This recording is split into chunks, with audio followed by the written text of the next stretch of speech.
game number 2. Let's see who's it gonna be setting up who this time around.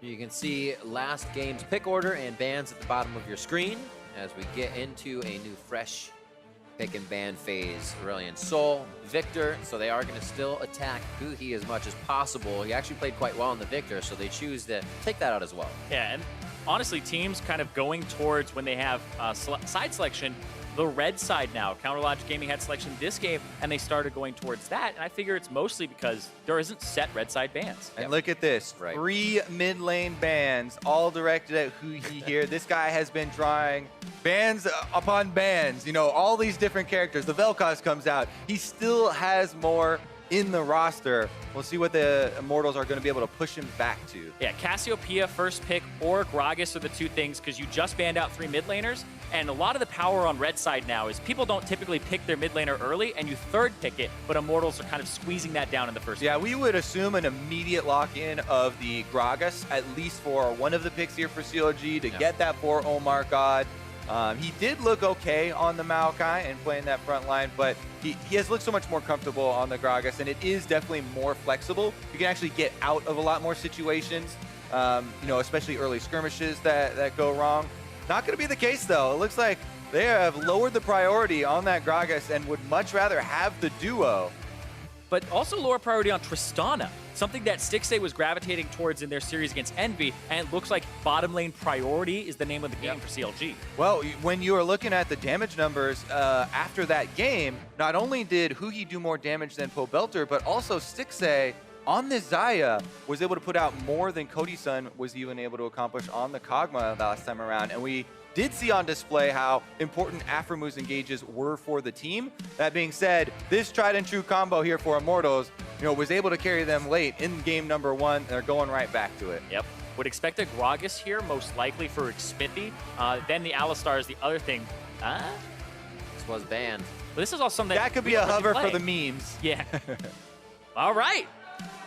All right, Sejuani, one of the most popular tank junglers right now. Actually, one of the very highest win rates as far as solo queue as well. But I really like to pair with a lot more melee champions. You know, the 2 carries have been locked in; those are ranged. But at least getting one other melee, you know, possibly a support, you know, or top laner there on your team helps out so much for getting multiple stuns in team fights. Yeah, but they also means that didn't take away the Gragas, which is something that you always have to worry about when playing Kog'Maw, is the barrel into the team. And Sejuani, her play rate in North American professional play is actually 3 times lower than across the seas in both Europe and the LCK and even LPL. It is not played here very often at all.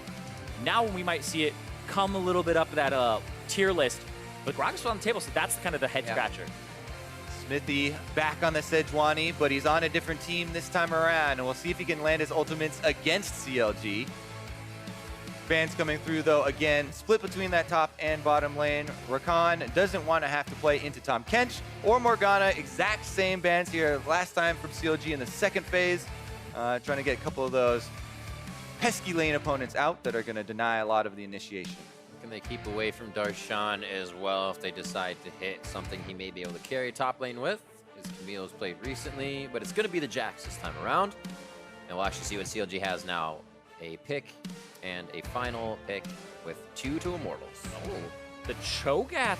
That was very quickly locked in. It's a double flex, though. You can put it top or jungle here, and same with the Gragas. Yeah, most likely in the top lane, though, but it's a blind pick here. Yeah, I would definitely assume they're having Omar on the Gragas because of how many games he's put on this champion. It would seem super awkward, and I don't see a lot of benefits to switching a Gragas to the top side. Cho'Gath plays it fairly similar. You could say, yeah, Cho'Gath is more vulnerable to ganks, though, and we'll see how comfortable Darshan does feel up there. Maybe he'll just have a tank-v-tank matchup, though. Not as scary. The interesting thing, though, is even though they know the Cassiopeia was locked in, they decided not to pick their mid laner. And if Huhi has something kind of up his sleeve here with 3 banned away, 1 taken, then maybe it's the vel'koz, maybe some type of artillery. One thing I would say is that Huhi often looks at side lane picks when deciding if he wants to play Aurelion Sol rather than even just looking at his mid lane matchup. It's a really big part of the pick is picking it into side lanes that are very gankable early on. We mentioned the vel'koz before. He's had a lot of success on it. He's actually drawn a significant amount of bans on this champion ever since showing it as well. And it definitely provides a very similar role here to the Cassiopeia. Very large amounts of backline damage. I love how you mentioned bans, because Huhi, it doesn't just have that influence on the Rift or the roaming power, but he pulls so many bans, the second most banned mid laner out of all the NA LCS in the regular season. And then in playoffs, we saw him in versus Envy pulling 3 bans, pulling 4 bans, and then still finding things. So finding the vel'koz here, we'll see if it works out for him. It's a good Cassiopeia matchup, but there is pick and gap closers from Immortals. I've been loving this kind of composition with the Rakan again, back for CLG. They play the circles, right? Whenever you used to overlap circles, you have now the rupture, the hits from vel'koz, as well as Rakan going in. So a lot to pile on in one spot and disrupt the fight. I like that both teams are going to fairly similar compositions as we saw in game number 1. They both feel that it was down to outplaying in those team fights, and they're ready to run it back here. Not exactly the same for the exact champions, but very similar roles, and it feels like the game will have a similar trajectory. CLG going in, a bit of a new composition all around the board. Very actually similar to the composition of game 1 against Envy. That vel'koz was against the Cassio and the Shen. As you were saying, Huhi kind of chooses that based on the lanes he's playing against. Very similar here, and CLG's hoping to have a similar result. That was a win for them. Now with Immortals up 1, Immortals has the momentum. And Immortals this time around have the Shen. One of the big changes here is bottom lane focus becomes even more dangerous for a CLG aggressive move. So Immortals, we'll see what they do when Flame gets that level 6, when Stand United becomes available, and how the bottom lane focus does come through. But I feel like it might be a top lane focus here from the start. When you're up against a Cho'Gath and you have a Shen, great CC, and then you have the Sejuani to follow up, could be the lane, like I said, with the melee and the passive, could be the lane you focus early to try and get an advantage on this Cho'Gath.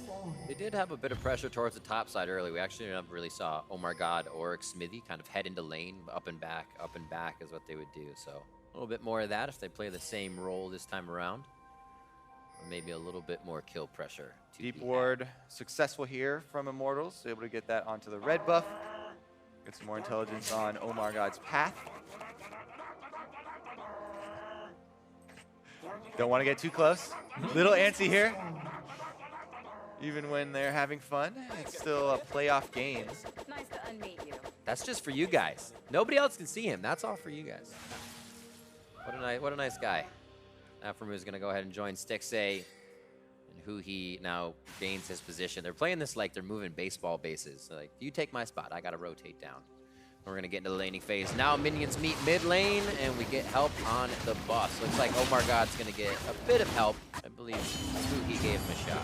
Yeah, Xmithie starting with the machete. So he doesn't have those mono returns on Sejuani, but he's going to go for single target camps first. Kind of what it tells me there. So it might be a red to blue to Gromp for level 3. Do have OmarGod heading up to the red buff as well. The ward has expired, so it won't see him. CLG keep it a little bit in the fog of war here. I really like that trade at the very beginning, though, as we kind of caught it on camera from Flame, using Shen to that early on versus Cho'Gath. As you can see, Darshan is making use of Cho'Gath's passive and healing up off the minion waves, but Flame definitely creating that early pressure and pushing him up to the turret. Question mark comes down on the side of Xmithie. They possibly here. Let's play according to that, as the lanes are actually going to push opposite here. So pressure might be drawn either way. I'm pretty sure Flame knows he's going to be seeing something soon. Yeah, but still, plays the deny game, slow pushes the wave into Darshan. And like we said, the Cho'Gath kind of has to get those hits to actually restore his HP, starving him for a bit. Yeah, it's one of the biggest things is keeping the Cho'Gath off of the minion wave as long as you can, so he doesn't get as much regeneration from the passive. But once it crashes into turret, Darshan should be able to collect his rewards. OmarGod does get scuttle control before moving in here. We may get the first hello. Hit it. Yeah. Make sure his ward doesn't get cleared out. Yeah, exactly. Always got to do as much as you can to Ram take again. away from your opponent. You can see the eyes just on Xmithie. Let's see if they actually create anything here with the pushing bottom lane as well. The Scuttle Crab control into the Tri-Brush ward completely allows Stixxay and Aphromoo, the ability to continue to try and pressure. It's not really denying CS at the moment, but Flame definitely is. Yeah, this matchup is honestly pretty bad for the Cho'Gath early. The percent HP that you'll deal with the Shen. Shen actually wins a lot of those tank matchups before people even have first item buys. Xmithie's kind of getting controlled here. May get spotted out, but this is 3 to 6 people in the bottom side. Kind of as expected. Bottom lane focus starts early, so you can blow summoners for the Shen to use his ultimate later, and there they go. Pressure. Cody Sun flashes out, so he's going to be able to deliver damage right away. Looking at Olleh's health bar first, but it could be back to OmarGod. First blood going to Immortals. How did Olleh get out alive? Woo. The change in summoner spells here. The heal for Cody Sun, the ignite for Olleh. This is not that same incredibly passive bottom lane with the cleanse early like last time. They do end up getting that first blood. Very, very barely there. Again, the margins here are so slim. First blood, though, is going over to Immortals. They'll be very happy to also get that kill secure onto Cody Sun, right where they want that money. I think a big part of that is the Sejuani passive comes through for the stun onto OmarGod. So Olleh gets in there, but then he's able to stun Omar. They line him up for the Sejuani afterwards, and then they're able to pick him up before he has a chance to flash away. Yeah, all the eyes were on Olleh getting so low first, but burst damage along with the stun that comes with the Sejuani catches Omar off guard, and now Xmithie's trying to chase him off again. Yeah, Sejuani's not that big team fighter anymore. She's really favored in 2-on-2s, 3-on-3s. When I talked to some of the designers after the rework, it was the sacrifice of skirmish or team fight power on the ultimate, which used to stun everybody, for more skirmish potential. The percent HP early allows her to fight a lot of these junglers and be a part of those 2-on-2s and 3-on-3s. Was a blue buff transferred during that, but most of the Immortals back, so it doesn't really come into play for Cody Sun. Wears off by now. Olleh will rejoin him back in the bot lane. It's been a bit slower here for Immortals. By this time, game 1, we saw Xmithie and Olleh all over the map together. Definitely a change of pace. CLG has been doing a very nice job from the jungle at kind of getting this one going. Yeah, and there are definitely a decent amount of wards placed in the rivers here as well. A lot more focus placed on tracking those supports, as both mid laners this time around have been left to their own devices, and it's actually Pobelter on the Cassiopeia earning himself a very decent CS lead here with the champion, pressuring the vel'koz and trying to fight their own vision wars, actually. He does have the help of Omar in the wings. Oh.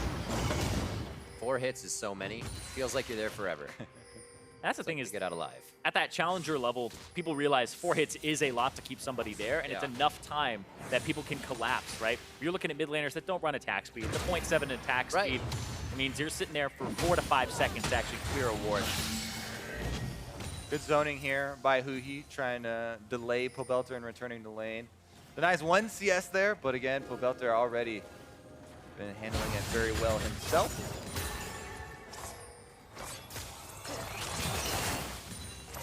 Push looks like they want to get the wave cleared up just a little bit to give Cody Sun harder time to farm under the turret. His teleport goes back to top side for Flame. Flame actually stayed in the lane for a very long time there. Darshan backed TP'd in and had an item advantage, but still you see Flame with a decent CS advantage when he actually clears this wave out. He'll be up almost 20, and now he comes back with very favorable items for him in the matchup to just continue punishing Darshan. And while they do have the standing item available now, it is a bit more risky to use, right? There's a big cost to it since he can't get back to the top lane afterwards. And in the bottom side where they would want to use it again, the flashes were actually blown by Immortals in the last skirmish rather than them, even though they secured the kill, burning them off of the CLG duo, which are going to be a bit more tricky to pin down. Oh. Pet skin. Too much. Good shots on to the bot lane. Oh! Pobelter actually stands still knowing the damage isn't going to take him out. Very, very scary. I'm sitting there like, is vel'koz the next Syndra? All you have to do is press R after missing everything and you kill him? Not quite, though. had to hit those skill shots. I mean, you get a lot of lane pressure. We've seen so many people using ultimates early on. Now we get a catch onto Omar. Can he get the last hit? Nice little 1-2 pop there. Final shot. Locks up OmarGod. This gives that time the rotation up from Pobelter. A good slow coming in. Pobelter's miasma just a little short. Gets bounced back into a 2v1 where he does not want to be. And I don't think he's going to make it out. Little retribution kill for OmarGod on that one. Big and the face there by Immortals into the jungle. Gets them one, but now they've got to run. Are they done? I think they're done. Nice rhyme. Nice Aphromoo was going to be coming to the fight as well, but he backed up. A good push on the bot lane here. We'll see how they re-answer that, but things are starting to heat up here in game 2. Is Huhi gonna roam? It looks like because he pushed mid, has that priority, and the other mid laner's dead. He's gonna go look for something here. He's gonna get spotted by a control ward. There's the route to delay. There they go. Pop forward, Olleh to Stixxay. That means you deny a little bit of the damage onto your AD carry. Ultimate's on for Olleh. They're kind of split on who they want to kill, but I think they're gonna decide on Olleh and force his flash at the end of that fight. Flashes for both supports used down here. Decent roam, but not really a lot of gain there. All right, let's take another look at the replay.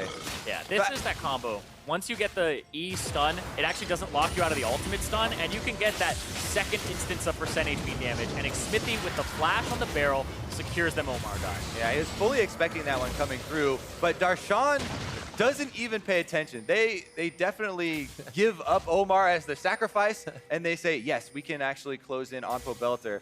Speaking of closing in, though. Ooh, here comes OmarGod from the side. Gotta feel really nice to get that flash off Olleh. Now the flash off Cody Sun, and may bring a little more attention down to the bot lane. They have time to work for that. Mountain Drake is the first one, so we may actually get a pretty good fight on that, as Immortals has very nice wards here. They continue to clear up.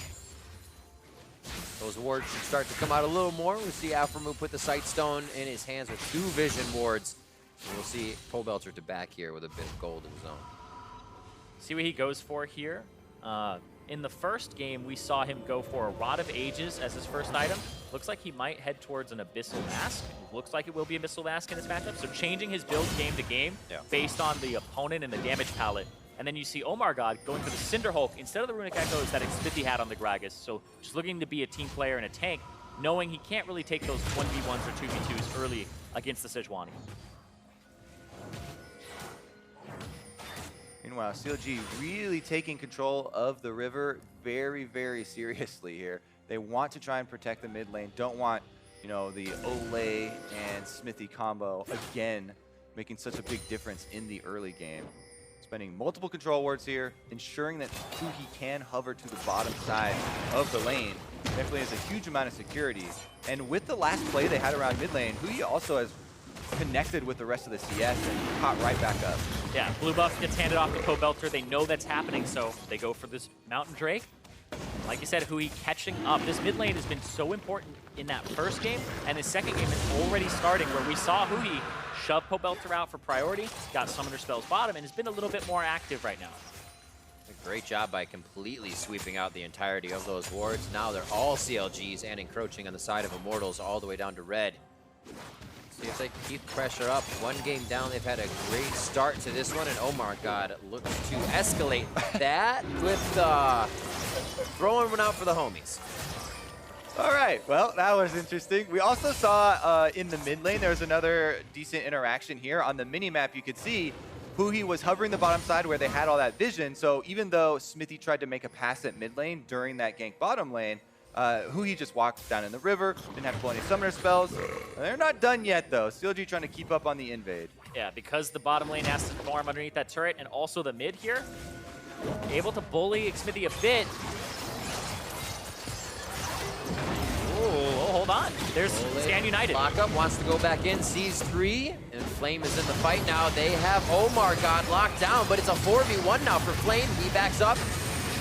Looks like he'll live through the ultimate at least, but this means that anybody can drop for POV. Pobelter trying to bring in the damage. Will he have enough, or has he thrown himself into the fire? His flash is not up, but cleanses as he moves around to safety. Stixxay over the wall. No mana there. Immortals turning this around as Cody Sun hits shots left and right. Pobelter cleaning up the fight. Aphromoo had to back out with everybody else early as the mana bars and HP is dwindling for CLG. There's another. Hold on. Is there? Ah, almost. Pobelter, seriously, His mechanical. flash is almost up. His flash is almost up. Yeah, mechanical outplay there from Pobelter. Pobelter was able to keep both Aphromoo and Huhi at bay in the Dragon Pit after he flashed in, and was able to claim that territory when normally that 2-on-1, if the skill shots hit, will be the death of the Cassio. There are no battle lines in these skirmishes. Everyone's just joining as soon as they can from any angle. All members collapsing here from Immortals, and as you said, in the pit, that was one of the critical plays here by Pobelter. He's the one who turns it around for Immortals yet again. There's kind of at the crux of Immortals' early game last game, and this time around he comes up with a very big play there in the Dragon Pit. And Xmithie is also playing incredibly well in these skirmishes. The fact that he was super low and still decided to go back in to contribute once more was big for them to continue the fight. See it again. Let us walk through this one more time. Olleh, they're trying to basically just defend the red at this point because they know that Xmithie is low, but then they make the call after they see that commitment from CLG to use Shen Stand United. Where it gets very bad for Immortals is when Huhi has the first roam and teleport comes in, so they know they have to abort. But Pobelter sneaks into the Dragon Pit, unbeknownst to Omar, gets a very good angle on him. They get that first kill. He dodges the skill shots there of vel'koz. That's one of the drawbacks of the champion, is that a lot of the damage, especially in those open areas, is very avoidable. He does that, secures the other kills, but we're back into a rift! It's not over. It's never over. Olleh, that shows you how much time was in between. OmarGod goes down. Stixxay's gonna fall. Cody Sun with a double. And the third one goes to Xmithie as Immortals from the bottom side of the map go to clean up the top side. Xmithie, like, new champion, new memes. Kill the old ones. That was fantastic Sejuani play there. The stun on one target, the bola over the shoulder to stun another, and then he just went after the third person with the slow. Knew that his team had to clean up there. Beautiful. 7-1 now for Immortals, and this game is looking like the pace will be a lot quicker than last time around. It's a huge snowball. They still have the same late game carries to rely upon, but now they've also got the territory to work with. That first turret going down on top of the skirmish victory here means that they have so much extra room. And it starts out with the 3 versus 2 in CLG's favor with so much dodge there as Cody Sun is able to kite backwards, and they turn it right back around onto CLG. Oh, that is Sejuani poetry right there from Xmithie. That was beautiful. The stun on all 3 people to make sure they get all of them instead of just hyper-focusing on one and tunneling it down. And, yo, he's gonna go for Ardent Sensor. Yo! I saw the Amp Tome and I was like, wait, the Sejuani AP build is out. Her ratios suck now. And now he's got the Ardent Sensor coming in, is gonna try to use the Stoneborn pack off of the slow from the ulti, the knockup, and even the W slow. This is gonna be great for the team. We'll see. Not Glad you're quite for him, enthused. though. I want you to hit it when we see it. That's right. We'll get the numbers in. There are some drawbacks as far as your own tankiness. Right. You're talking about not so great for him. He'll be a little bit less healthy himself on the front lines. But since they have the Shen, since they have the Alistar, they're not hurting for other tanks.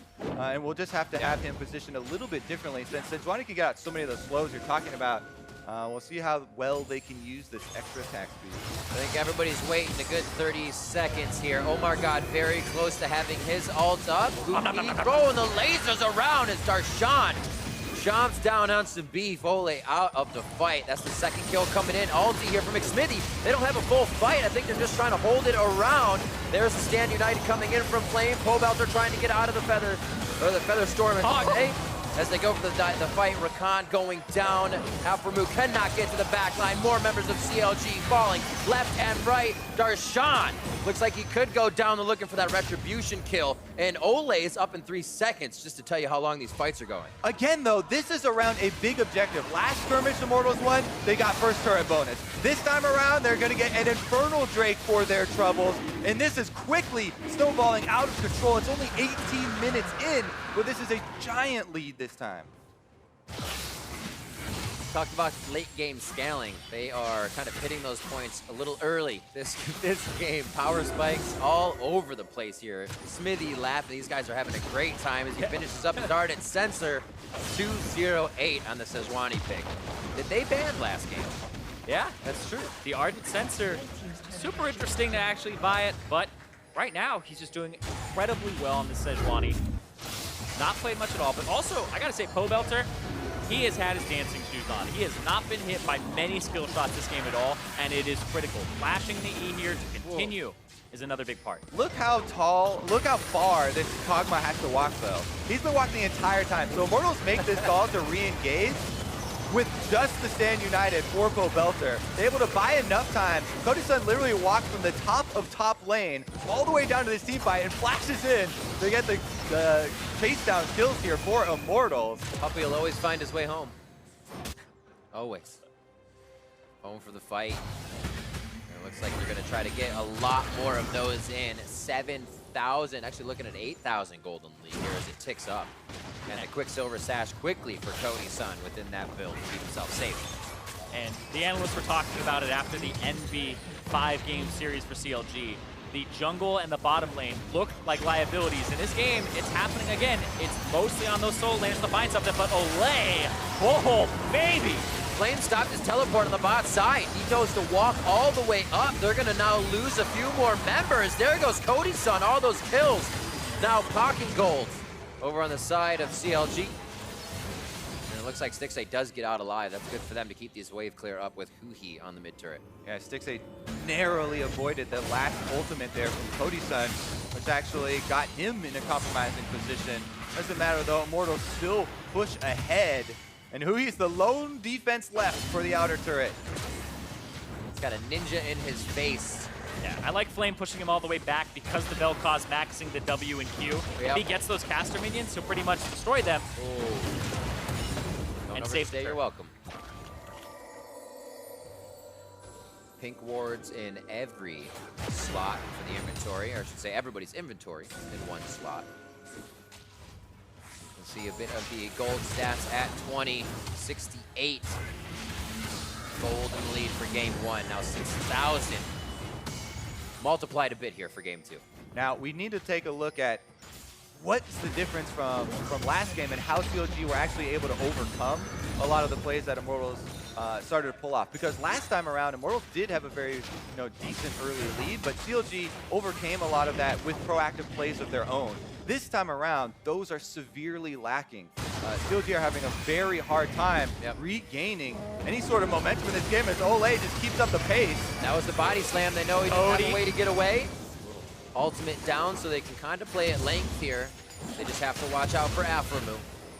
And Darshan, as he heads into the jungle. Righteous Glory goes off, so they know that's a bit of an initiation. Stand united onto Xmithie. They find Olleh on the backside, and Aphromoo's trying to charm up everybody he can find. Pobelter from over the wall, just laying into the team of CLG as Flame and Xmithie are the front line. Why is CLG looking for a fight when Huhi used his ulti and has no mana? He can't help there. You have to get an early kill to get something back with Morellos, but they aren't able to do that with the health bars. That is going to be the Baron here for Immortals. OmarGod is alive, and he does have flash, so he could try and go for the Miracle Steal, but Immortals don't even want to let him get close. Double, triple, knockup. He's got enough HP to kind of just walk through this, and they got to be careful how much they actually try to dance it out. OmarGod doing a damn good job at keeping the Baron alive. Xmithie goes down for a kill. OmarGod traded out as well. Olleh just sliver of health away from dying. Cody Sun, Elder Drake last game, Baron for himself this game, and Immortals are going to make it out limping away. The CLG doesn't have the minions to push in really any direction. CLG solo laners are trying so hard to stay in this game. Lumbering along. I don't know if he's going to have enough speed to get there, but they are going to try to deny as much backing as possible. You see Stixxay pushing up the minion wave in the mid lane. Hopefully this is the second tier turret in mid for CLG. Yeah, CLG have to be very careful here. They are definitely at a disadvantage in the straight-up 5-on-5s, and the death timers are so low. With a teleport on Flame, there's a possibility of a flank behind them. He could teleport in, get a taunt behind. They're actually still out on the field, but 4 seconds left. They do pull back in time. That has to be communication with the death timer. He's still 3-0-3. Very big on vel'koz. He can very much change one of these fights around if he's able to get Pobelter or get Cody Sun to start things off. It's the initiation for CLG. Where can it come from at this point with Immortals just chugging down every lane right now? We got to look at Aphromoo and OmarGod for a lot of that engage. If you're looking for Huhi to try and land his knockup, it's not going to be as easy to do as have those Rakan engages. Think back to game 1. Omar and Aphro trying to stay in the game via those engages is what helped them there. But this game hasn't been on point just yet for them. We'll see. They are looking for something right now, though. They see Pobelter in a side lane, so Aphromoo wants to strike. They will have to look for something very small. It's not a big window to get in here for CLG. Immortals much cleaner in the fights. This recreation, I should say, as they're the same brand of a team that organizes fights much better. There seemed to be a lot of chaos in their previous compositions, and that has really carried them, along with Xmithie hopping into the jungle very far this season. And back to a spot they actually started at as Immortals. Yeah. They actually went through that rebuilding, like we said, but when you rebuild, you try to get back to where you were. If they win here, they make the finals, and then it's just a rebirth. It's a new start for them. Very true. CLG obviously wanting the same, but to keep a legacy going, keep those trophies in their hands. As we saw, it means quite a bit here for the team, and as well as OmarGod to be a part of that for CLG. Yeah, Immortals definitely feeling the pressure, or feeling the success already here. Yeah. Olleh's having fun with it. Baron buff, over an 11,000 gold lead for themselves. Game 2 is definitely a fairly one-sided affair as far as these things go. The QSS has already come in for Cody Sun. He's feeling protected as well in the backline. And you can see how much pressure they can actually output here. Even on the top side Flame on this Shen, you know, he can't really do much as far as kill pressure on Darshan, but he keeps him there, and he has the Stand United available in case anything breaks out on the other side of the map. Definitely a decent power play here for Immortals, reflecting the Drake on the backside of it as well. Just taking everything as they head back home. Cody Sun gonna grab himself red buff so he can stay very, very strong and get the kites out if he needs to by himself. He's on 3 items. Stixxay actually waiting to get his final, and he's sitting on 1,500, so he's actually very close.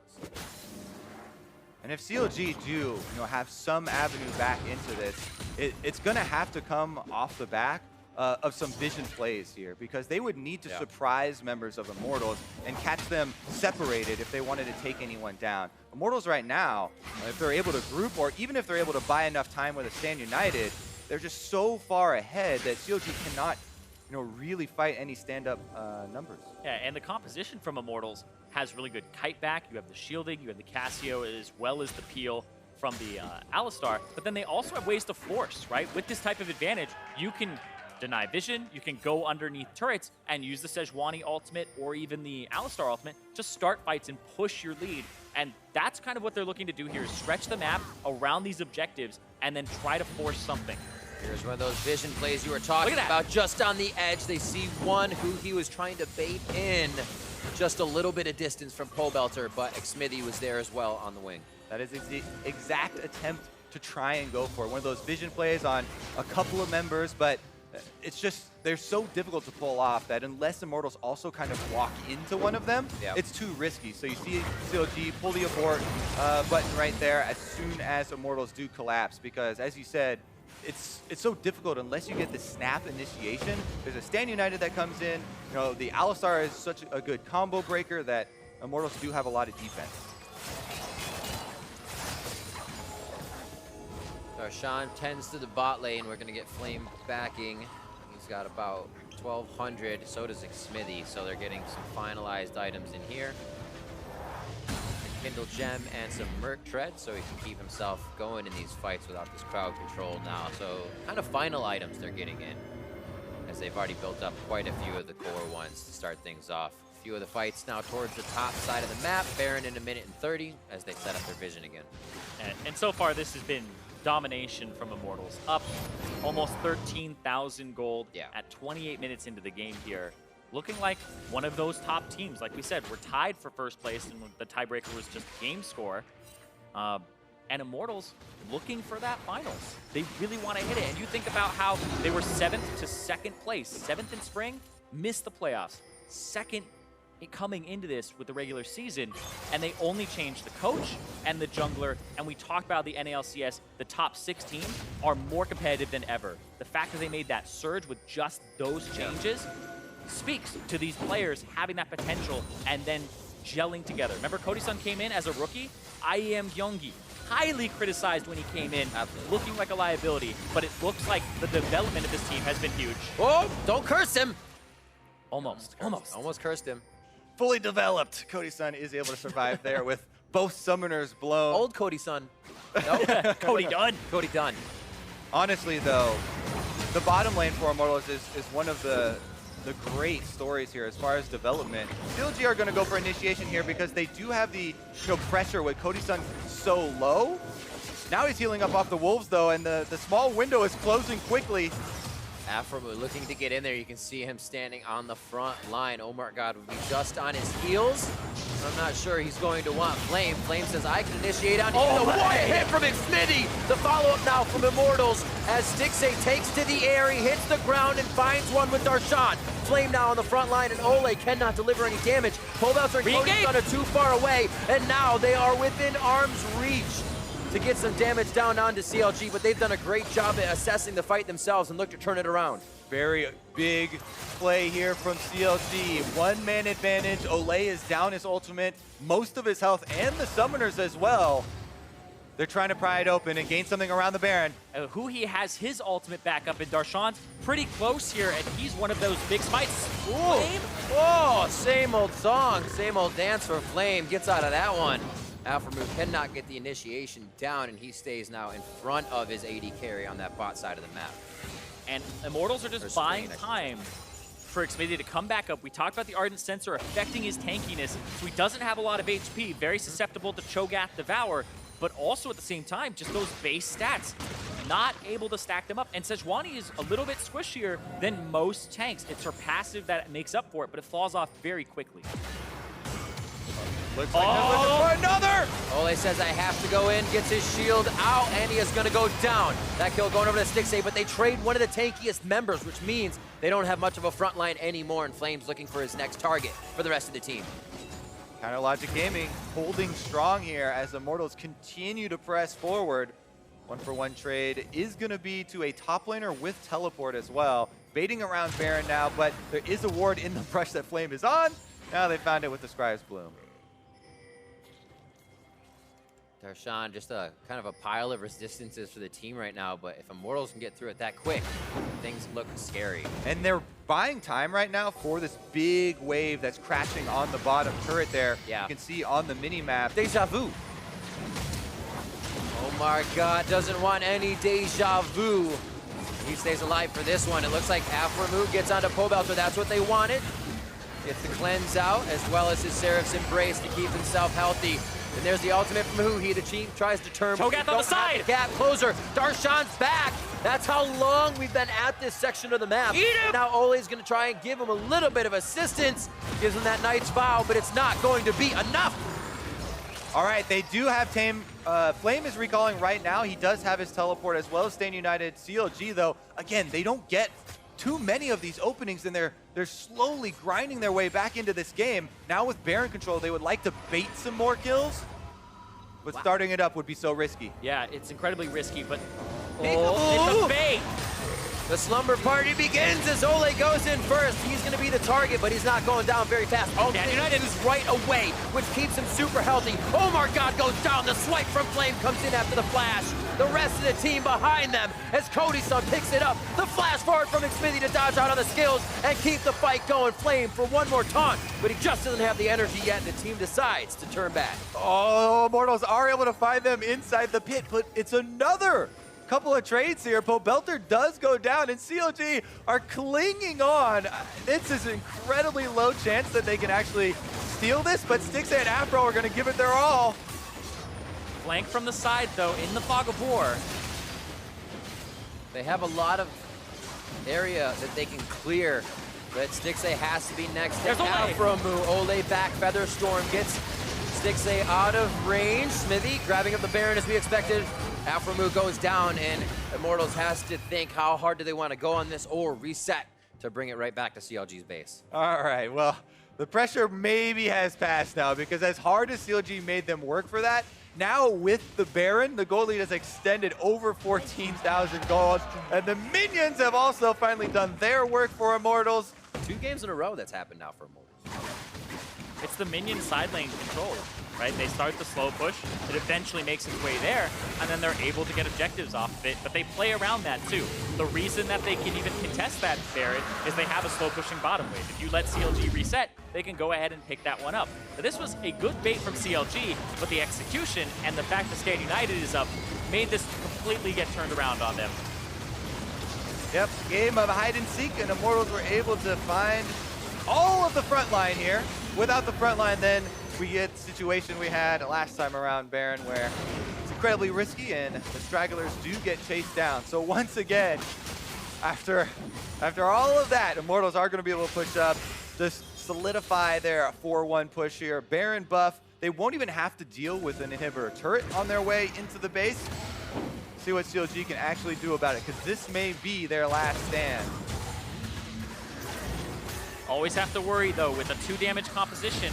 Nobody gets caught. Word. Darshan shredded down. Looks like Xmithie will stand on the front line. Ultimates are up. His flash is down, as are a few more of the Immortals squad. Looks like they're able to get out safely on this. Flame says, I'll take this too. Actually leaves it alone. All right, 1 inhibitor down. Immortals moving over next door. And it looks like Darshan gets the rupture, but there's no follow-up from CLG. They're running out of time. Looks like bot lane may pile up one more time. If they can get one more push onto that. Flame's just trying to be a nuisance and route the minions before they can get out to lane, as nobody can really do any damage that's going to affect him within the base. Staying for the long haul, Immortals are not leaving just yet, and they soon will have a top lane coming up here in the next few minutes. And they're looking for that pick. You always have to watch your feet here. Huhi with the knock-up, as well as Darshan. If somebody gets caught by that, whether it's Cody Sun or Pobelter, they have to find a way to quickly react and peel, because this Cho'Gath will do a ton of true damage to somebody, and if he's able to get Cody Sun, it would be about 3/4 of his HP at this point. Problem is, now they have to also simultaneously clear out the bottom lane minions. Huhi does get most of them, but the turret's going down. Nice job by Xmithie getting in, making sure he was tanking no matter what happened for extra damage. Darshan quickly down to 25% HP. That's an airborne and now a dead Xmithie. A lot of damage coming in on the side of Immortals carries. They have to be very, very careful here. Huhi delivering. They get another kill. They're chasing him out of the base now. Aphro? Ever so slowly. They know they have Baron minions coming in some way, shape, or form. If they get a side lane split push, so they decide to clear this out, but it looks good for CLG for the time being. Good hold. Still a lot of pressure coming from Immortals as they wait for Xmithie. Just has to really hit the right ultimate, and CLG, that fight turns very wrong for them. So kind of hanging by a thread here. They like to clear the waves and make that happen again. Yeah, it's actually incredible how many times they've been able to hold on to that thread and how many times it actually has saved them. Huhi barely able, with Sejuani right in his face, keeps up the ultimate. They get the damage to it. Stixxay with the giant feather pull there. Got all 3 remaining members. So there was no counter kill from Immortals, and CLG get away with a little bit more time. Yeah, and OmarGod had the right idea in that fight. He threw the explosive cask and it hit Pobelter away, so he actually didn't contribute any damage. It knocked him out of Huhi's ultimate, but Pobelter was too far to actually help out. He's the guy you have to worry about a lot of this damage coming from on the CLG side. Immortals again control of dragons this game, 1 of each so far.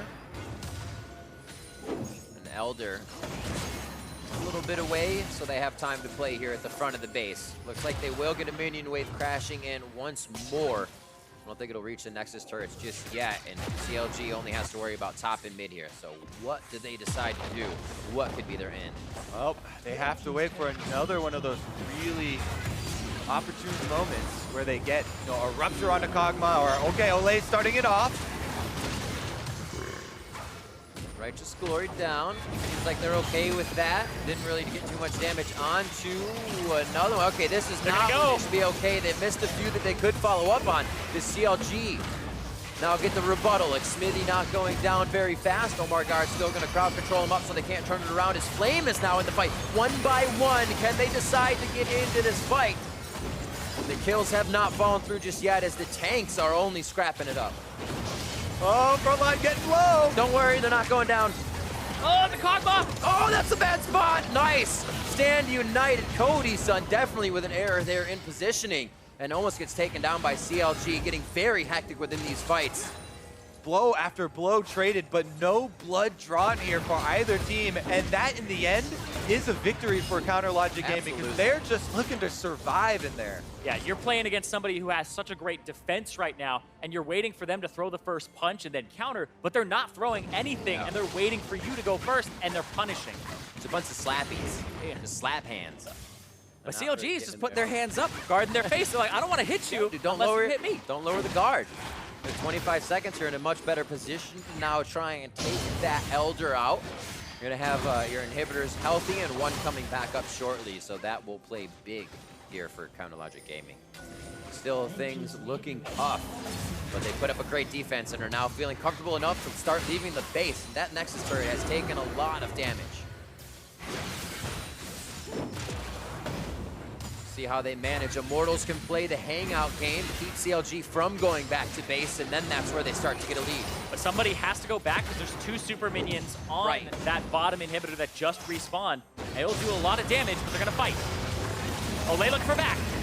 Olleh all the way back onto 3. Darshan can actually find someone to crowd control. Everything in defense now for CLG, but they are almost able to deliver back onto Olleh. There's the hit from Huhi. Pobelter goes down immediately. Cody Sun still alive on the back line, though, watching for the shots, and the Hurricane is able to deliver on the side as well with the AoE damage. Living artillery's raining down from above as Aphromoo dodges to safety, and CLG dances towards the fountain. Oh, look at it tap him on the end there, but Aphro gets back to the fountain. It is a 3-on-3 defense with super minions knocking. What a fight. Turns back and forth. CLG having to pull the trigger when they had a strong enough base, but Immortals still finding the targets, still fighting the fight, and still having the damage to persevere. Cody Sun on the turrets as Xmithie and Flame the front line all game.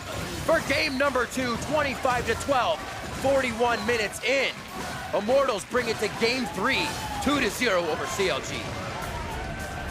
And Immortals, after the rebuilding year, are now 1 game away from making the finals. What a big deal it would be for this organization to crack into the North American LCS finals. People keep talking about how we have only ever had those 3 teams up there. Plus GGU, that's it.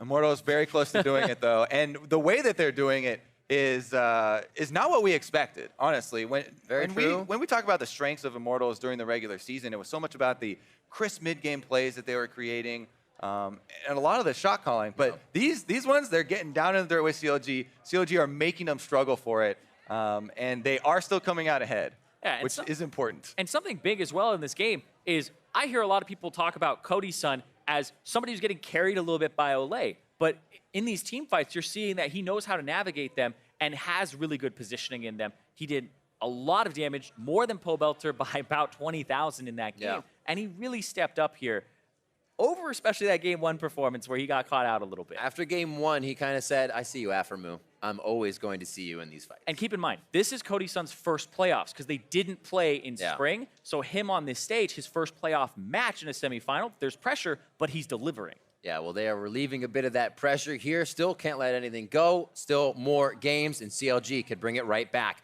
Right now, we're going to check in with Dash and the analysts to see what they make of that Immortals win. Thank you very much, gentlemen. 2-0 lead for Immortals now after game 2. This one, at least the way it started, a heck of a lot more dominant in terms of falling in the way of Immortals. But I gotta say, I was largely impressed by CLG's ability to stall that game out. It took a really long time and many more 1,000 golds of lead than we thought it would, because it felt like that game was going to be brought to a pretty swift conclusion after the opening, where Olleh kept baiting all those fights. It was just kind of a strange comp out of CLG that I don't think Immortals realize how difficult it is to close. 1 versus vel'koz, and 2, the true damage that can come in from him versus an Alistar and even a Cho'Gath if he chooses to just devour the front line. It actually becomes pretty difficult for the Kog'Maw and Cassio to follow up on their back line, because so much of vel'koz's damage just shoots over that Alistar that's ulting in. But it's peculiar, right? Because we had the first 3 bans come through from Immortals being mid-focus bans.